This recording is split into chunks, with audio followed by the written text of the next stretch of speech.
For this week's political spotlight. So joining me to shine a light is Lee Anderson MP. Now, last week, Lee was in Blackpool, a favourite holiday destination for many British families for over 100 years, but also an area that's reportedly more recently also been the home to many asylum seekers. He videoed what he saw. Take a look, have a listen. Electoral Member of Parliament for Ashfield, Reform Member of Parliament for Ashfield, in Blackpool campaigning. I'm going to take you down this alley. Now, bear in mind, this street here would have probably been 50 or 60 years ago, probably full of, traditional British families. There would probably be kids would be playing in this alley. There would be washing strung from house to house, would be clean. Sort of poor housing, but people, very working class people, very respectful of the area they live in. Now, this area has been flooded with migrants living in houses of multiple occupancy.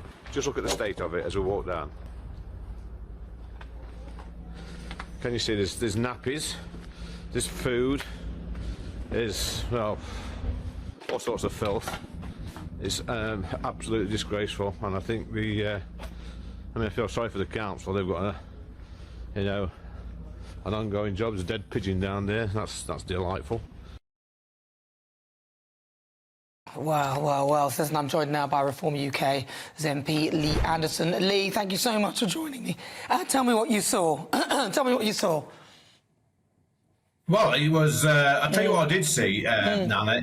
A big change from the last time I'd been to Blackpool. I used to go to Blackpool for our weekends away to see the lights, the illuminations. Lovely place. Went as a child. Lots of happy memories. But on this last occasion we went door knocking, we went canvassing, and the filth you could see behind these terraced houses was incredible. It was like going to a third world country. And shortly after that clip, what happened then? Well, obviously, the following day, I put it on Twitter, put it on Facebook, and I got a lot of abuse from from Labour supporters in Blackpool.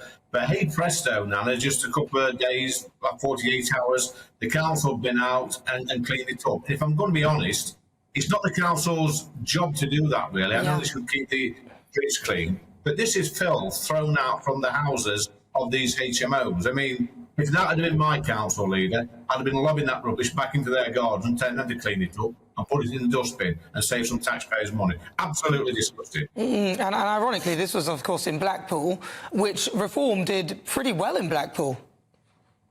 Yeah, we did really well, actually. We got, I was saying on GBNews, I'd be happy with 15% of the vote. We got nearly 17%. It was, it wasn't a high turnout, but it just shows you, Nana, that the word is spreading. People are getting fed up with mainstream politics, and we're growing. We're a new party, relatively new. More and more people are contacting us. In a general election, with a much higher turnout, I'm sure we'd fare much better and get at least second place. Well, it was a very good performance by Reform, and it shows that there is a potential for them. Now, and I'm glad to see that area was cleaned up. It's just the state of things these days. And of course, we were just going through the mayoral elections now, and Wes Streeting put up a tweet which I thought was totally unacceptable. A win for Susan Hall and the Conservatives is a win for racists, white supremacists and Islamophobes the world over. Suzanne Hall's campaign has been fought from the gutter with dangerous and divisive politics. London, we cannot let her win. Vote Sadiq.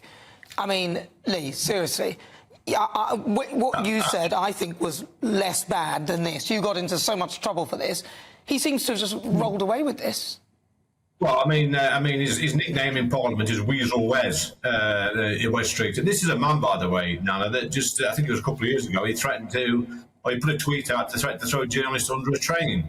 Now he's talking this nonsense, calling people white supremacists and racists. It's quite clear to me, and anybody watching this now, that this chap needs some anger management courses. He needs some therapy. The sooner he gets it, the better. It is dangerous. Well, obviously, he's not here to defend himself, but, it's putting out comments like that, to me, if you're going to be leading, potentially, as we've seen that Labour have done incredibly well in the elections, in the local elections, and even the mayoral elections, I'm concerned about that sort of language and somebody who's talking in that way. What do you think about with regard to the Tories now? Because they're up that creek without a paddle by the looks of things. Well, it's just a shame, and you know, a lot of these councillors, Nana, that lost the seats over the past couple of days, these are people I've met in person. These are people I've campaigned with. I've been to many, probably over 100 associations over the past 2 or 3 years and spoke to these people and raised money for them. Some good, hard-working people. And there is in all parties at local level. I think at local level, you get involved in politics because you want your area to be a better place. But the problem with that is when the main party, the MPs, mess it up, normally the party in government, they're making a big hash of things. It's the foot soldiers, the real people, the volunteers, the councillors that, that bear the brunt of all the mistakes. And unfortunately, they've lost their jobs. Meanwhile, the Conservative Party carry on. I said it 3 years ago. They're like the band on the Titanic. See what's coming, but they're doing sod all about it. And they're going down with the ship. Well, what are your thoughts about the fact that you left the party? Are you pleased with that move? In your view, was that the right thing to do?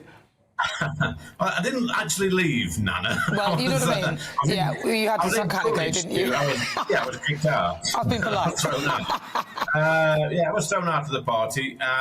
He's not nice being sat on the opposite benches to your mates. A lot of them in that corner are still my friends. And bear in mind, I'm sat with like George Galloway and Jeremy Corbyn now. I have to pinch myself sometimes and think I've woke up in a different world. But hey, it is what it is.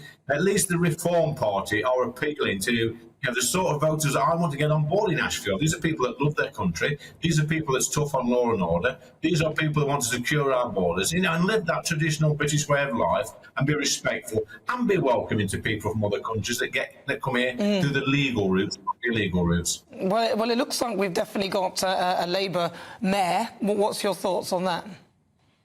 Well, I've got to be careful what I say about the Labour mayor. I don't want to give him too much of a hard time. He's absolutely useless. He's been a disaster for this country. He's been a disaster for London, and he needs booting out at the next mayoral election in 4 years' time. He's an absolute disaster for our capital city. And you'll see over the next 4 years what he does to that city. He'll rob the motorist blind, knife crime will go up, violent crime will go up, and he'll be sneering away in his ivory tower. And I will keep calling him out.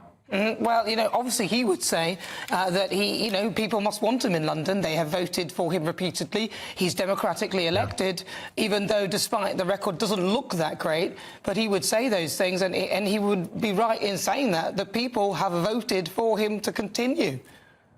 Yeah, they've voted for 4 more years of increase in knife crime, 4 more years of poverty, 4 more years of the motorists getting robbed, and 4 more years of misery for the people of London. This is a problem with devolvement in this country now. It doesn't work. We've now got another layer of mayors up and down the country in the East Midlands. It does not work. All it does is hand power to power-crazed individuals who are intent on just pushing their own agenda forward. It's dangerous and it's not good for this country. Get rid of them. Wow, interesting. Lee Anderson, thank you so much for joining me. Really good to talk to you. Appreciate your time this afternoon. That is Lee Anderson, MP for Reform UK.